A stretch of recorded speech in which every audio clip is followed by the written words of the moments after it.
Yeah, good evening to you, Jennifer. I just stepped away. Caraway, as you mentioned, was found guilty on a lesser charge of reckless homicide. Now, that usually carries anywhere from 1 to 5 years.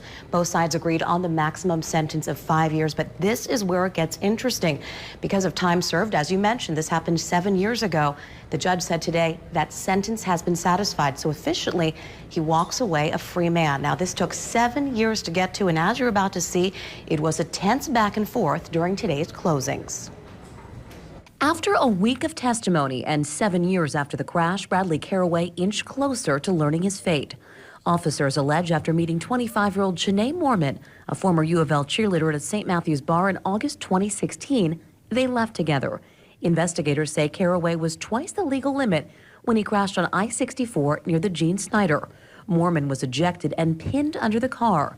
Caraway was found hours later walking along the freeway. It's absolutely human and natural that we would want to find somebody, anybody, responsible. But during Thursday's closing arguments, Rob Eggert told the jury his client wasn't the driver.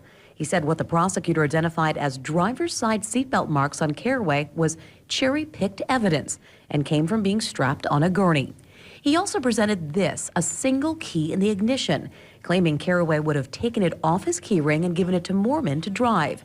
Eggert was also critical of the investigation. Driver's side airbag, not tested. 2 swabs from the gear shift. You think maybe that would have been probative if Miss Moorman's hand had been on the gear shift? Not tested. Swabs from interior driver's side door handle, not tested. Prosecutor Andrew Daly urged the jury to use common sense and ignore what he labeled distractions. The car starts rolling. Passenger side over driver side. She's thrown against the window. The window breaks. She is ejected. She is catapulted out, as John Northrop told you. Her injuries were sustained outside the car.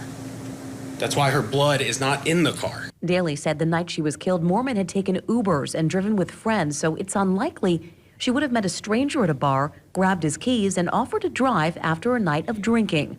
Bradley Caraway, he said, was not only the driver, but a criminal. He's a cold, calculating, cowardly killer. And he's guilty of the murder of Shanae Moorman. And back here live, as we learned just 30 minutes ago, that was not the case. Shanae Moorman's mother very clearly upset when the judge said that time served had been satisfied. She was seen breaking down. She left here just a short time ago in tears, saying she was not up for talking. Reporting live downtown tonight, I'm Lauren Adams, WLKY News.